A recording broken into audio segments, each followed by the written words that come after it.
महावीर प्रभु चले जा रहे थे। उनके पावन चरण लोक का मंगल करने वाले थे। जहाँ जहाँ से प्रभु का गुजरना होता वहाँ मंगल होता जाता। इस बार महावीर प्रभु ने मोराक सन्निवेश से प्रस्थान करके कुछ लंबी सी यात्रा ले ली। चले जा रहे हैं, रुक जाते, कहीं रात बिता लेते, फिर चल देते और यूं आगे बढ़ रहे थे। महावीर ने कई एक पड़ाव यूं किए, शायद कुछ सोचा है। क्या सोचा हम नहीं कह सकते, कहाँ जाना है हमें नहीं पता। वे जा रहे थे। अब जहां वो पहुंचे हैं उस स्थान से पहले दुर्गंध आने लगी, बदबू आने लगी। पहली बात तो इधर से कोई आता ही नहीं, कोई गुजरता ही नहीं। कोई अगर आता भी तो नाक ढांप करके आता, भागा भागा सा, निकल लो यहां से, चलो फटाफट निकलो, चलो यहां से। ऐसी बदबू वाली जगह है। और महावीर उसी ओर बढ़े जा रहे थे। आपके मन में जिज्ञासा होगी, कहाँ जा रहे हैं? आगे एक गांव है, उसका नाम अस्थि ग्राम है। अस्थि हड्डी को कहते हैं। गांव का नाम, और इतना खराब, इतना बुरा सा होगा, पर ये केवल नाम नहीं, ये सच्चाई है। वो गांव नाम का ही अस्थि ग्राम नहीं था, वहां तो हड्डियां, कंकाल, खोपड़ियां, सड़े गली लाशें इधर उधर यही पड़ी थी। और महावीर उधर ही जा रहे थे। बहुत दुर्गंध हो गई, जिसको असहनीय कहें। और महावीर न तो सुगंध से आकर्षित होते हैं, न दुर्गंध से द्वेष करते हैं। वे सहज, पुद्गलों का स्वभाव है। ये पुद्गलों के नाना रूप हैं। इनका क्या राग और द्वेष करना। जा रहे, दिन छोटा रह गया, पर पहुंच गए। सूरज छिपने में थोड़ा ही समय है। सूरज बहुत लाल हो गया, छिपने को जा रहा। गांव के बाहर एक मंदिर था। महावीर वहां पहुंचे। मंदिर का पुजारी उस समय मंदिर के द्वार बंद कर रहा था। उसने द्वार बंद कर दिए। उसने संकल्प भी लगा दी, वो ताला लगाने को था। महावीर पहुंच गए और जाकर महाप्रभु ने कहा, उस व्यक्ति से, वो पुजारी था। प्रभु बोले, पुजारी मैं यहां रात भर रहना चाहता हूं इस मंदिर में, तुम मुझे अनुमति दोगे? कहां से आए हो? मैं भिक्षु हूं, आ रहा हूं। नए आए हो यहां? महावीर मौन रहे, तुम्हें पता नहीं है यहां के बारे में? भिक्षु, ये रहने की ठहरने की जगह नहीं है। चलो मेरे साथ चलो, यहां से कुछ दूर पर आगे मेरा गांव है, वहां मेरा घर है, वहां ठहर जाना, ये जगह नहीं, मैं यहीं रहना चाहता हूं। मैंने कहा ना, तुम नए आए हो। यहां जो व्यक्ति इस मंदिर में रात रह जाता है, सुबह वह जीवित नहीं बचता, मर जाता है। ये जगह ऐसी। मैं तो पुजारी हूं, पूजा के लिए आया हूं, पूजा करके चला जाता हूं, जाता हुआ दरवाजा बंद कर जाता हूं, इसीलिए कोई आकर के यहां ठहरे नहीं। आओ चलो मेरे साथ चलो।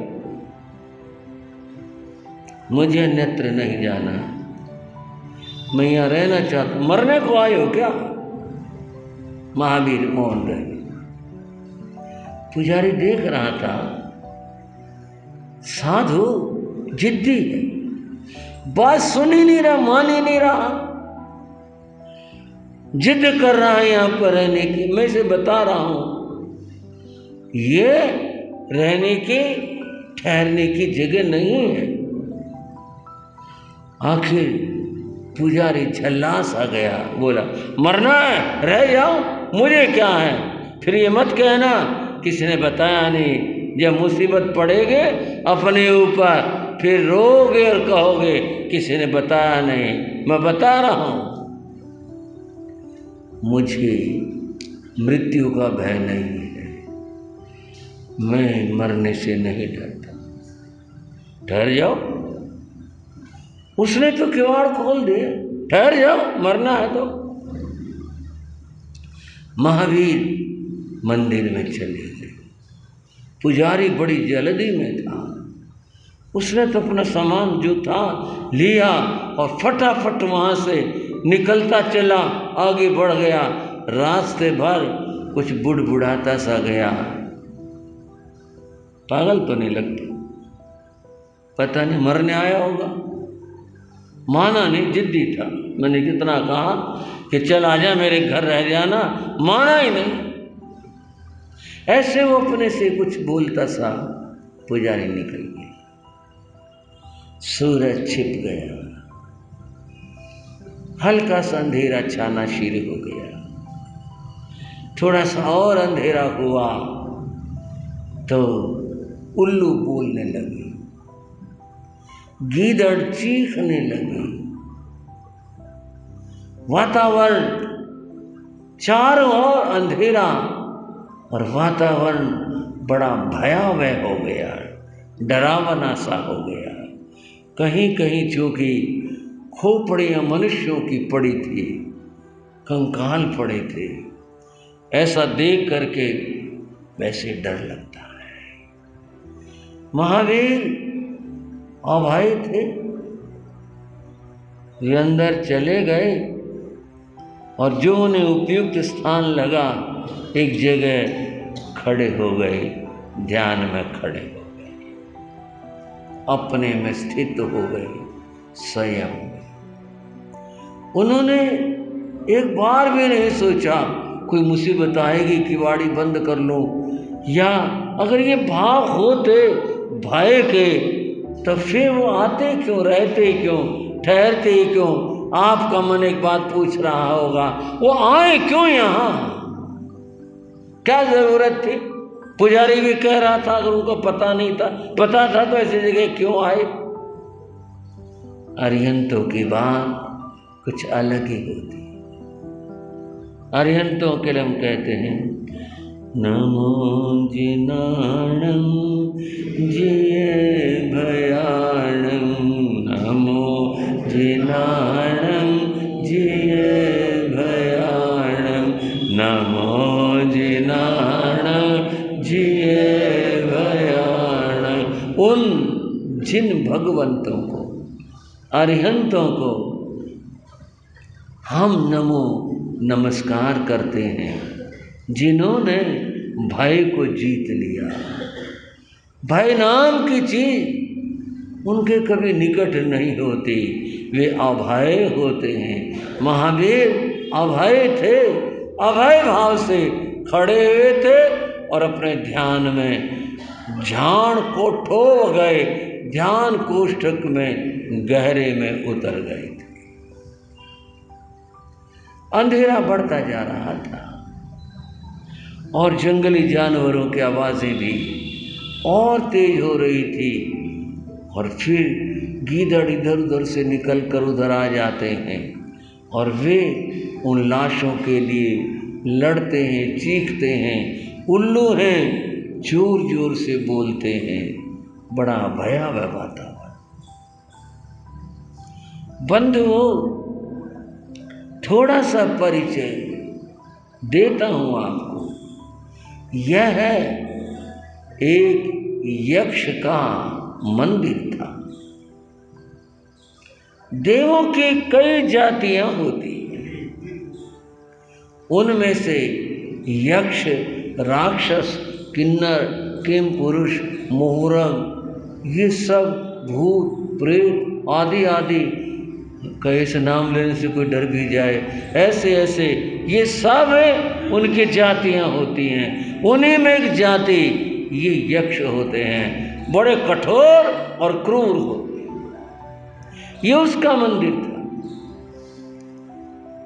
और वह यक्ष, जिसको दुनिया के लोग यूं कहें एक भटकी हुई आत्मा, भटकी आत्मा से अर्थ नहीं कि उसका शरीर नहीं था, यक्ष शरीर था, शक्ति संपन्न था, अनेक उसके पास में शक्तियां थे।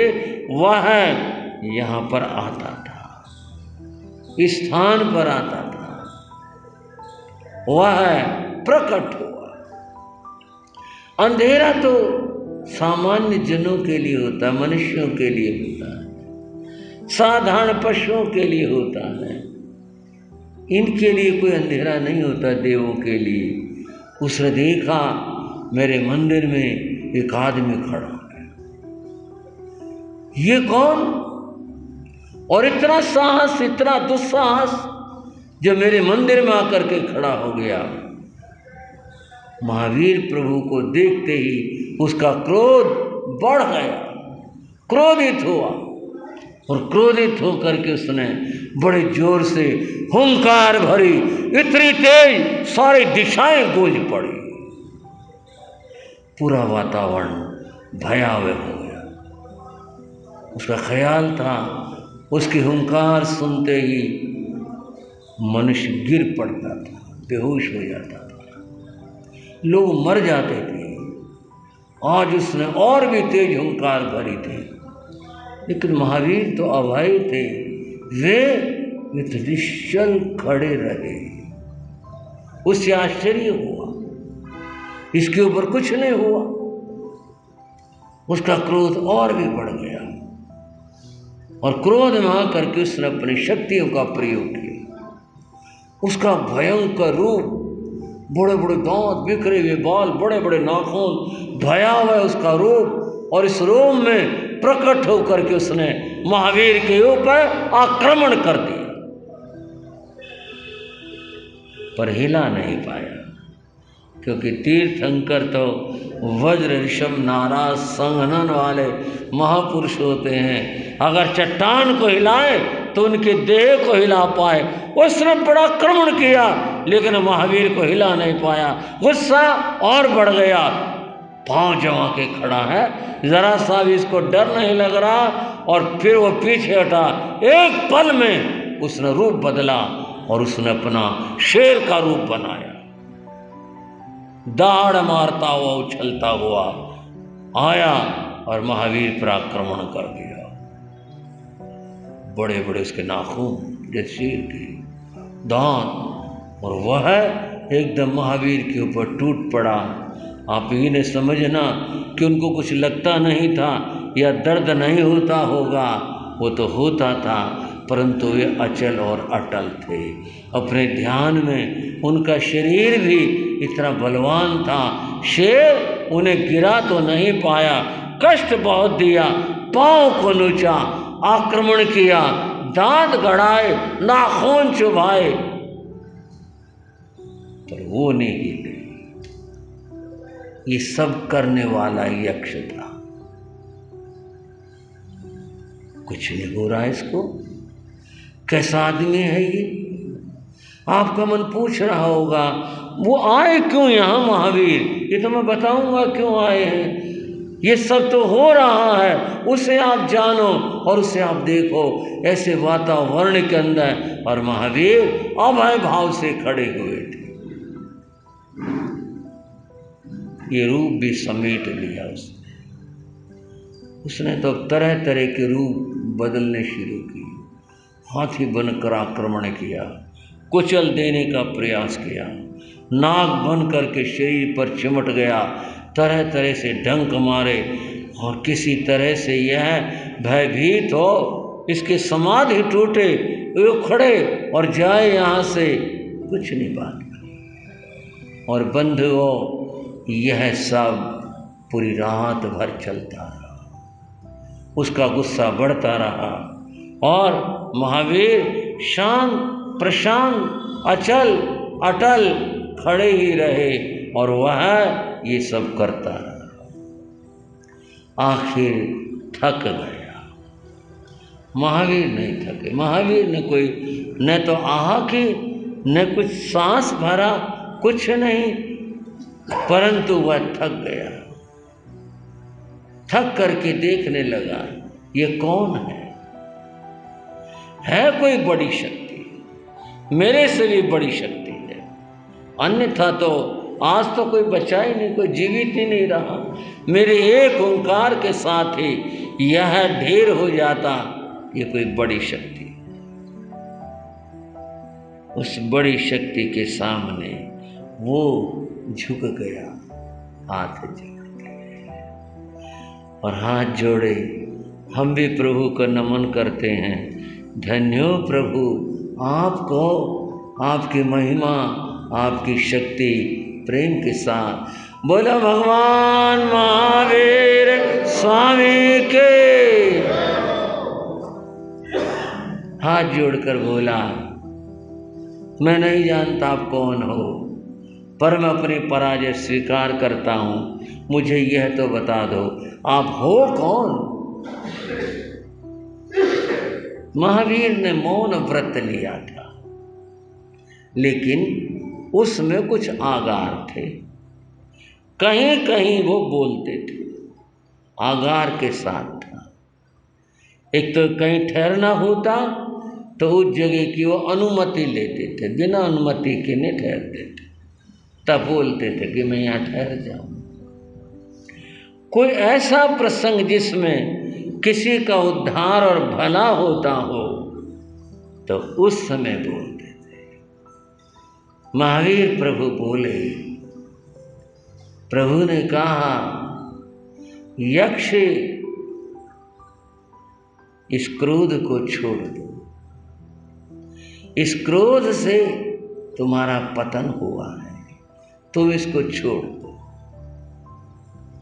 तुम मुझे नहीं अपने को पहचानो, तुम कौन हो तुम यह जानो, इस क्रोध का परित्याग कर दो। और सुनो, अगर किसी वस्त्र को रक्त का बिंदु लग जाए, बूंद लग जाए, तो वो व्यक्ति उस बिंदु को खून से धोकर साफ करना चाहे तो वह साफ नहीं होगा और बढ़ जाएगा और खराब हो जाएगा। गुरु नानक देव ने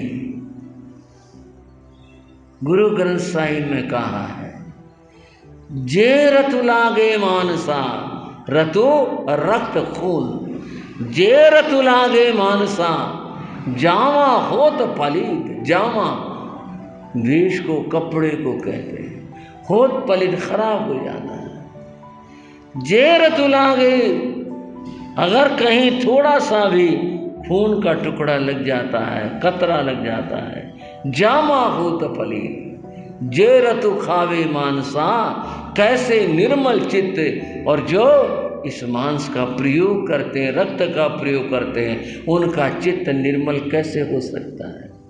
वो कपड़ा पहनने लायक नहीं रहता जिस पर खून लग जाए, और जिसका प्रयोग करते हैं उनका चित्त, उनकी आत्मा कैसे पवित्र हो सकती है।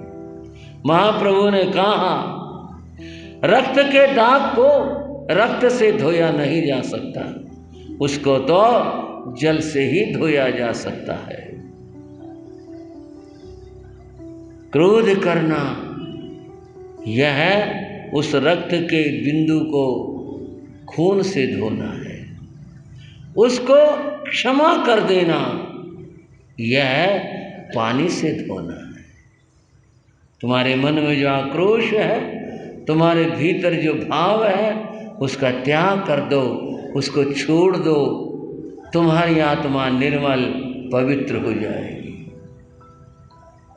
यक्ष सुन रहा था, महावीर ने यह कहा।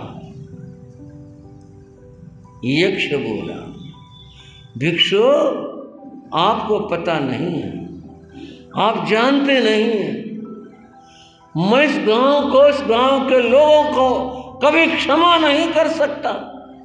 इन्होंने मेरे साथ जो किया है, जितना जुल्म और अत्याचार किया है, मैं कभी नहीं क्षमा नहीं करूंगा। मैंने इनको बर्बाद कर दिया, खत्म कर दिया, बच्चे भाग गए, मर गए, मैंने गांव को तबाह कर दिया। आपको नहीं पता है इन्होंने मेरे साथ क्या किया था। वो अपनी आत्मकथा, अपनी पीड़ा महावीर के सामने कहता है। भिक्षु, वर्धमानपुर एक नगर था, वहां पर धनदत्त नाम का एक व्यापारी रहता था। उसके यहाँ गाय थी, उस गाय ने एक बछड़े को जन्म दिया। वो बछड़ा बड़ा सुंदर था। उस धनदत्त व्यापारी को उस बछड़े से बहुत प्यार हो गया। उसने आदेश दिया इसको किसी प्रकार का कष्ट न हो, इसका ध्यान रखा जाए, इसको भरपेट दूध पीने दिया जाए। ये सब उसने कहा, और भी उसका ध्यान रखते थे। और वो बछड़ा भी अब अपने मालिक को पहचानने लगा था। नजदीक आता चाटने लग जाता, नजदीक आता ऐसे खेलने लग जाता अपने मालिक से, धनदत्त से। वो भी उसके सिर को खुजाने लग जाता। एक दूसरे से बहुत प्यार करते। शनई शनई वह बछड़ा बड़ा हो गया, अब तो बैल हो गया, पूरा बैल हो गया। मालिक ने कहा इससे काम नहीं लेना है, ये तो मेरा बहुत प्यारा दोस्त है, मेरा भाई है, मेरा प्रिय है, इसको बस इसके सेवा करो, इसका ध्यान रखो, इसे कुछ नहीं कहना। नौकर ऐसा ही करते थे। बंधुओं, मैं आपको बता रहा हूं उस यक्ष की बात को जो उसने कही। धनदत्त बड़ा व्यापारी था, वह बहुत सारी उसके पास गाड़ियां थी। उन गाड़ियों में माल भर करके वह दूसरे प्रदेशों में माल ले जाया करता, वहां ले जाकर बेचा करता, पैसा कमाता, वहां से माल भरता गाड़ियों में, यहां आकर बेचा करता। उसका बहुत बड़ा काम था। एक बार उसने 500 गाड़ियां माल की भरवाई। कोई था, उसने आगे सप्लाई देनी थी, बेचना था, ले जाना था। इतनी सारी गाड़ियां, हर गाड़ी पर 2 बैल जोते जाते थे। वो सब हो गया। तो सेठ ने कहा चलो। वह उस बड़े काफिले को लेकर के चल पड़ा। बता रहा है यक्ष, और यक्ष आगे अपनी बात कहता है। वह उस प्रिय बैल को भी साथ ले गया, वो भी साथ चलता जाता है। काफी रास्ता तय हो गया। आगे एक नदी आती थी, बरसाती नदी। नदी या तो सूखी रहती या थोड़ा बहुत पानी होता, लोग निकल जाते, गाड़ियां भी निकल जाती, और जब तेज पानी आता था तो रास्ता रुक जाता। बरसात हो गई, पहाड़ों पर भारी बारिश हो गई और पानी आ गया। वो तो सारे रुक गए, डेरा डाल दिया। फिर बरसात रुकी, पानी उतरा, पर कीचड़ और दलदल हो गई। आदमी लोभ में डूबा होता है। एक कीचड़ बाहर है, एक लोभ की कीचड़ है। उस कीचड़ से तो निकल जाए, लोभ के कीचड़ से निकलना मुश्किल है। उसके मन में था लोभ यह है कि आगे माल पहुंचाना है, बेचना है, करना है। निकल जाएंगे। और उसने जो अपने गाड़ियां थी आदेश दे दिया, निकाल लो। बंधुओं, बहनों, इसके मन का लोभ था कि मैं विलंब ना हो जाए मुझे, मैं पहुंच जाऊं, अपना माल ले जाऊं। गाड़ियां नदी में, बरसाती नदी में, हालांकि पानी तो उतर गया था, कीचड़ और दलदल थी, उतार दी गई, सारी गाड़ियां फंस गई, सब पहिए धंस गए, न इधर के रहे न उधर के रहे। बड़ी सोच हुई, करें तो करें क्या। गाड़ी वाहन जो लोग थे उन्होंने बड़ी कोशिश की, बैलों को मारा पीटा, कोशिश की किसी तरह से गाड़ियां निकल जाएं। एक भी गाड़ी नहीं निकली, सारे कीचड़ में धंस गए। बड़े चिंता की बात हो। सेठ कहीं पत्थर पर कहीं बैठा था। ऐसे इस बार बड़ा नुकसान हुआ, और कहीं दोबारा पानी आ गया, ये माल भी जाएगा, करें तो करें क्या। कुछ नहीं समझ आ रहा, सारे प्रयत्न कर लिए, गाड़ियां नहीं निकल रही, धंस चुकी थी। जब वो सोच में बैठा हुआ था, उसका वह प्रिय मित्र बैल वो भी वहीं खड़ा था। उसने देखा उसका मालिक बहुत सोच में है। वो नजदीक आया, उसका हाथ चाटना, चल हट, दूर हो, तुझे ये सोचता रहता है हर वक्त, तुझे पता मैं कितना परेशान हूं। दुत्कार दिया। ये पशु इन भावों को बड़ा समझते हैं कि मुझे प्यार कर रहा है, कि मुझे दुत्कार रहा, मुझे क्या कर रहा है। बैल पीछे हट गया, पर वो कुछ कहना चाहता था। वो फिर आगे आके मुंह लगाया उसको, मुझे ले चलो, वो जो गाड़ियां फंसी हुई हैं मुझे ले चलो। वो मुंह लगा कर उसको और संकेत करा, मुझे ले चलो। वो बड़ा पुष्ट बैल था, बड़ा ताकतवर था वो, तो कहता मुझे ले चलो, मैं निकलवाऊंगा। ये बात वो समझ गया सेठ। उसने कहा हर गाड़ी में 2 बैल जुटे हैं, अगर एक इसको तीसरा लगा दें तो ये पुष्ट और ताकतवर है, हो सकता है ये गाड़ी को निकलवा दे। सेठ उसे ले गया, नौकर से कहा भाई इसको तीसरा बैल आगे जोतो। उसको आगे लगा दिया, रस्सियां बांध दी और जोत दिया। उसमें बड़ा उत्साह था, बड़ी ताकत थी। उसने ताकत लगाई, गाड़ी को खींच ले गया, परले पार कर दिया।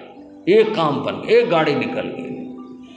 फिर तो आदमी को रास्ता मिल गया, दूसरी गाड़ी, तीसरी गाड़ी, और यूं करते उसने 500 गाड़ियां पार कर दी। सेठ मन में इतना कृतज्ञ बना कितना बड़ा काम किया इसने, मैं तो आज बिल्कुल ही बर्बाद हो जाता, और इसने कितना काम किया। वो सोच रहा था, पर वो बैल जिसको 500 गाड़ियों में जूता गया था, उसके कंधे टूट गए। इतनी ताकत लगाने से और खींचने से वो खड़ा नहीं रह सका, वो गिर पड़ा। ओहो, इसको देखो बेचारे को। सेठ ने उसके ऊपर हाथ फिराया, लेकिन हाथ फिराने से कैसे बात बने। अब उसकी ये स्थिति बन गई बैल की। सेठ के सामने था कि वो अपने माल को ले जाए, इन सब सेवकों को ले जाए, अपने गंतव्य पर जाए, और इसको छोड़कर कैसे जाए, ये चल नहीं सकता। अब क्या किया जाए। गांव के कुछ लोग आ गए, ऐसे तमाशा सा देखने के लिए आ गए। उन्होंने देखा, सेठ के मन में एक बात आई। वो गांव वाले से बोला, भाई ग्रामवासी हो, मैं आपको रुपए देता हूँ, जो भी था 1000 रुपये 500 रुपये कुछ भी उस ज़माने के हिसाब से मैं आपको रुपए देता हूँ। आप मेहरबानी करके काम कर दो, इस मेरे बैल की सेवा कर दो, मैं लौटते में आऊँगा, तब तक मेरा बैल ठीक हो जाएगा, मैं अपने बैल को ले जाऊँगा। ये मुझे बहुत प्रिय है, तुम इसका खाना पानी ये दे दो, इसका इलाज करवा दो, मैं रुपए दे रहा हूँ। रुपए देकर उन्हें लालच आया, बोले नहीं हम कर देंगे, कोई बात नहीं रुपए के। बोले नहीं, रुपए ले लो। उन्होंने रुपए ले लिए। रुपए लिए, सेठ उन्हें उस बैल को संभला करके वो तो अपने गाड़ियों को लेकर आगे निकल गया। रुपए बांट लिए गए आपस में, जो भी लोग वहाँ थे बांट लिए। अब सेवा कौन करे, रुपए तो बांट लिए, सेवा किसी ने नहीं की। वो तो रुपए लेकर जाते रहे, किसी ने ध्यान नहीं दिया, इसको कुछ हम चारा डालें, कुछ करें, कुछ खिलाएं, इसका इलाज करवाएं, कुछ हो, कुछ नहीं। बैल प्यासा भूखा पड़ा वहाँ तड़पता रहा। वो पानी फिर आ गया नदी में। और लोगों की स्थिति, कैसे कैसे लोग होते हैं, उधर जाने के लिए इधर जाने के लिए उस बैल के ऊपर पांव टिकाएं और ऐसे निकल जाएं। और इतना बड़ा पाप, वो बेचारा भूखा प्यासा तड़पता, और वो तड़पे किसको दिखे, और यूं तड़प तड़प करके वह बैल मर गया। यक्ष बोला, भिक्षु वो बैल मैं था, और ये गांव वही है, और ये नदी अभी भी बहती है। इन लोगों ने जो मुझे सताया था, मैं कैसे भूल जाऊं।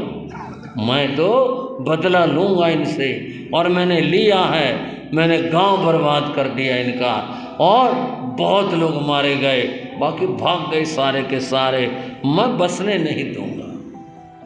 ये मेरा दुख और मेरी पीड़ा है, इन्होंने मेरे साथ ऐसा किया। महावीर बोले, यक्ष जो तुमने कहा और बताया ठीक है वह है, लेकिन इसका परिणाम क्या होगा। तब ये समर्थ थे, इन्होंने तुम्हें सताया उस बैल के रूप में। आज तुम समर्थ हो, आज तुम सता रहे हो, पर जानते हो आने वाले भविष्य में क्या होगा। अगर ये समर्थ होंगे, ये फिर तुम्हें सताएंगे। ये तो उस खून के बिंदु को खून से धोना, बदला ले करके, कभी भी किसी से भी बदला ले करके आदमी ये चाहे कि कहानी खत्म हो जाएगी और बात पूरी हो जाएगी, होगी नहीं, ये तो चलता ही रहेगा। क्षमा ही एक धर्म है, क्षमा के द्वारा ही इसको मिटाया जा सकता है। तुम क्षमा कर दो, जो इन्होंने किया, जो भी कुछ किया वो इनका किया है, तुम अपनी ओर से नहीं क्षमा कर दो। बंधुओं में बैल की कहानी सुना रहा, हम पंजाब यात्रा पर थे। हमने बलाचौर एक नगर है वहाँ से विहार किया और हम नवा शहर जा रहे थे। सड़क खूब सी चौड़ी नई सड़कें बन गई। हमने देखा एक जगह है, एक बछड़ी उसके पाँव पर पट्टी से बांध रखी थी, दोनों पर आगे, और सड़क के थोड़ा सा किनारे से इधर पड़ी थी। मक्खियाँ तो होती हैं, जीव है सब, वो उसके बैठते थे, वो सिर मारे जा रही थी। हमने देखा भाई जीवित है। पहले दूर से तो ये लगा कोई एक्सीडेंट हो गया और पता नहीं क्या वो मक्खियाँ उड़ा रही थी। किसी ने एक छोटा सा तिरपाल सा लगाकर छाया भी कर दी थी। हम थे, हमारे साथ जम्मू के भाई भी आ गए थे और पीछे से भाई भी थे कुछ लोग। मैं खड़ा हो गया, संत भी खड़े हो गए।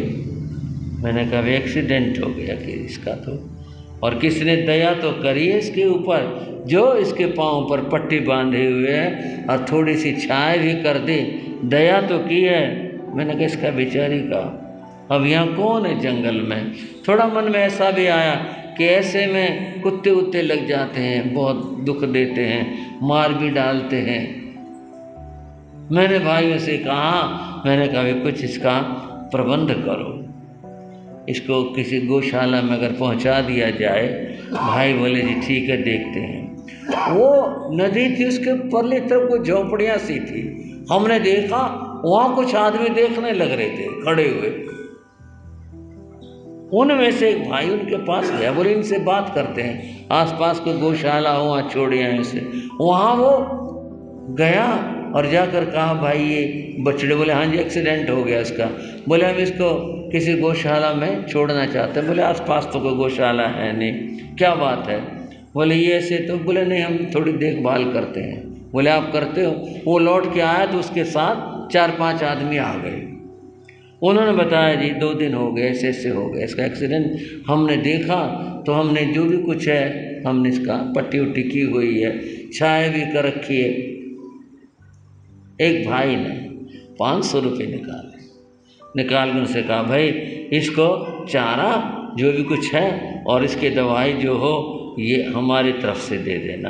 हाथ आगे बढ़ाया, गांव वालों ने अपने को पीछे कर लिया। बोले नहीं जी सेठ जी नहीं। बोले अरे पकड़ो तो सही, कुछ बात नहीं, ये तो सबकी है, तुम इतना अच्छा भाव कर रहे हो, मेरे मन में भी आया। और भाई साहब ले लो, क्या बात है, तो ले लो। बोले सारा धर्म तुम ही करोगे, हम नहीं कर सकते क्या? ये उनके शब्द थे गांव वालों के, झोंपड़े वाले। बोले सारा धर्म तुम ही करोगे, हम नहीं कर सकते क्या?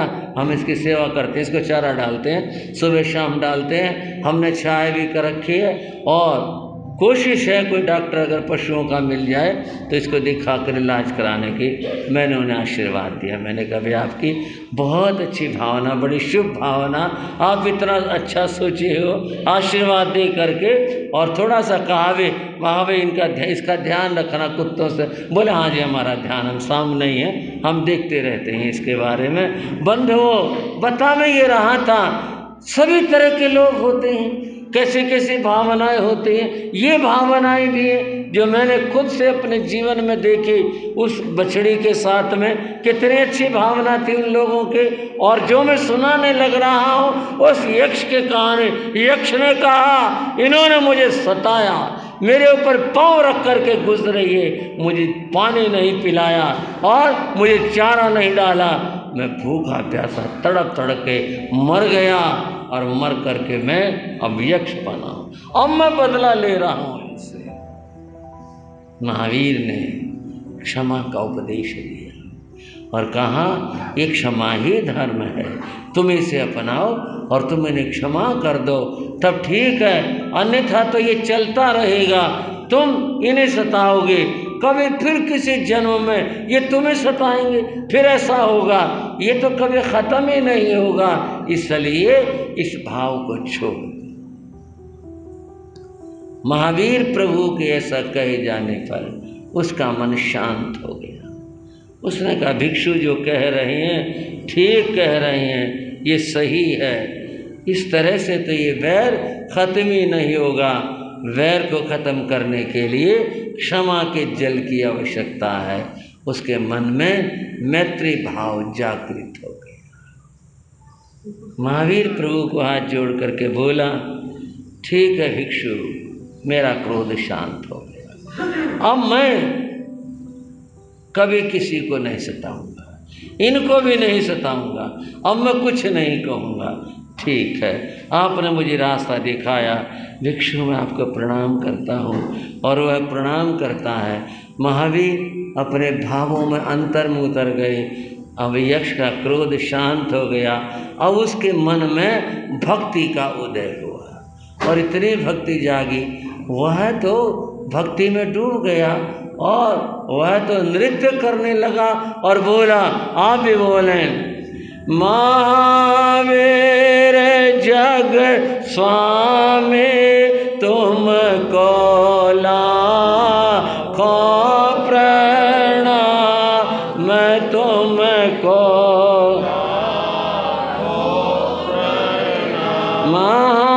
महावीर जग स्वामी तुमको लाखों प्रणाम, मैं तुमको लाखों प्रणाम। महावीर जग स्वामी तुमको लाखों प्रणाम, मैं तुमको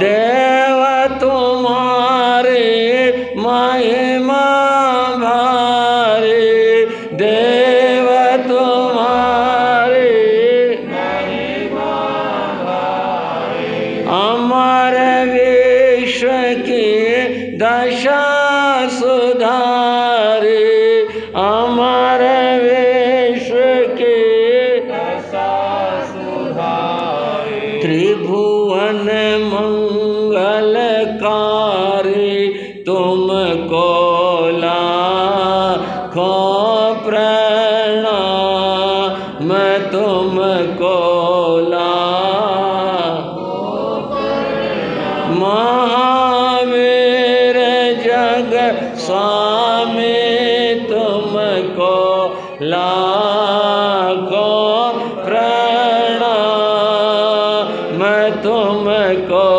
लाखों प्रणाम। यक्ष के पाँव में बंदे घुंघरू बज रहे थे, वो नृत्य कर रहा था। महावीर के भीतर में कोई अहंकार का भाव नहीं, मैंने इसको ठीक कर दिया, मैंने सुधार दिया, कुछ नहीं, वो तो अपने ध्यान में थे। बंधुओं, एक बात बताना चाहता, 12.5 वर्ष के साधना काल में भगवान कभी सोए नहीं, कभी नहीं सोए। केवल यक्ष के मंदिर में जो एक रात गुजारी, उस रात में उस यक्ष ने उनको इतने दुख दिए थे, इतने दुख दिए थे, हाथी बन करके रौंदा था, शेर बनकर काटा था, इतने दुख दिए। कहते हैं दुख होता है, मन संकोच में भरता कैसे हो। उस दिन भगवान को थकान हो, कभी नहीं हुई, कभी नहीं हुई, इतना उसने सताया था। और 12.5 वर्ष के साधना काल में केवल उस रात में भगवान केवल 2 घड़ी सोए, लेट करने खड़े, 2 घड़ी उन्होंने निद्रा ली या नींद आ गई, शरीर उस दिन उनका थक गया था। 2 घड़ी निद्रा, बस इतना ही। 48 मिनट जिसे कहें, इतनी देर भगवान खड़े खड़े उन्होंने निद्रा ली। निद्रा प्रमाद है, निद्रा क्या है? प्रमाद है। लेकिन महाप्रभु ने उस निद्रावस्था में 10 स्वप्न देखे। क्या स्वप्न देखे? पहला स्वप्न देखा, एक भयंकर पिशाच उसने महाप्रभु पर आक्रमण किया। आप कहोगे ये तो यही दिखाई दिया होगा जिसने सताया। नहीं, अलग बात है, ये नहीं। एक पिशाच दिखाई दिया बड़ा भयंकर, और उसने महावीर पर आक्रमण किया। महावीर ने स्वप्न में अपने बलिष्ठ हाथों से उसको परास्त करके भगा दिया। उनकी माँ ने 14 स्वप्न देखे थे, वो और कुछ है। ये महावीर के स्वप्न थे। उन्होंने स्वप्न में देखा सफेद रंग की कोयल कूक रही थी। कोयल तो काक कृष्ण पिक कृष्ण कभेद काक पिकयो बसंत समय तात काक काक है पिक है। कौवा और कोयल दोनों काले होते हैं, लेकिन इसका भेद कब पता चलता है? जब वो बोलते हैं। श्वेत रंग की कोयल वह कूक रही थी, ऐसा स्वप्न देखा। एक और उड़ती हुई कोयल आई, वह रंग बिरंगी थी, तरह तरह के उसके शरीर के ऊपर रंग के छींटे छींटे से थे। महाप्रभु ने देखा माला युगल, फूल माला, 2 मालाएं। उन्होंने देखा गायों का एक बहुत बड़ा समूह, गाय और चरने लग रही थी। इसको गोव्रज कहते। उन्होंने देखा पद्म सरोवर, कमलों से भरा हुआ तालाब, और उन्होंने देखा समुद्र उसको भुजाओं से तैर करके पार कर रहे थे। सपने में उन्होंने पाया समुद्र को पार करके महावीर निकल गए। यह देखा महावीर ने, देखा चमकता दीदीप्यमान सूर्य। महाप्रभु ने देखा मानुषोतर नाम का पर्वत, वो पर्वत सारी इस 2.5 द्वीप के को घेरे हुए है, उस पर्वत पर वे विराजमान है, ऐसा देखा। बंधुओं और देखा उन्होंने कि सुमेरु पर्वत खड़ा हुआ है, और उन्होंने उसके ऊपर चढ़ना शुरू किया। सुमेरु पर्वत के शिखर के ऊपर वो चले गए, ऊपर पहुंच गए। और बंधुओं उन्होंने देखा उस थोड़े से समय की निद्रा के अंदर वो देखते हैं कि उसके ऊपर सुमेरु पर उन्होंने आरोहण किया। इन सब सपनों के बारे में कुछ ऐसा बताया गया। पिशाच को पछाड़ने का अर्थ है मोह कर्म को जीत लेना, क्योंकि सबसे प्रबल होता उसको जीत लेना। और श्वेत कोकिल देखने का था, शुक्ल ध्यान को प्राप्त करना, जिसमें कि केवल ज्ञान प्राप्त होता है, शुक्ल ध्यान का पाना। विचित्र कोकिल का अर्थ था द्वादशांगी वाणी का उपदेश देना, यह अर्थ था। माला युगल 2 प्रकार के धर्म स्थापित करेंगे, साधु धर्म और श्रावक धर्म। गो वर्ग का देखना साधु साधियों का बहुत बड़ा समूह, इसका भाव था, इसका अर्थ था। पद्म सरोवर साधक, वो गृहस्थों साधुओं, ये उनका प्रतीक था। महासागर को तैरना, संसार को पार करना था, सूर्य को देखना, केवल ज्ञान का प्राप्त करना था। मानुषोत्तर पर्वत को देखना।